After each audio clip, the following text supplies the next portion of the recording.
trâu la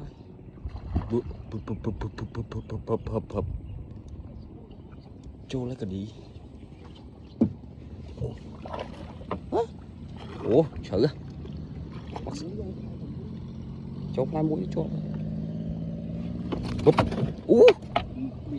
hôm nè ngày này tôi cho mình hả mình không hết bạn thôi trời má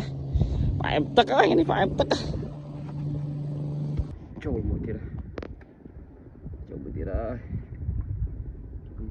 lên này là vân vân này chết mà thủng cái đằng nó ở đằng nó chết mũi trung cái bàn thủng là tập kho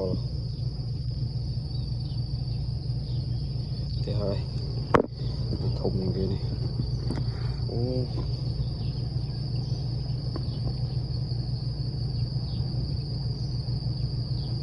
đây cho vật chung này vật chung mà lô này mua nhẹ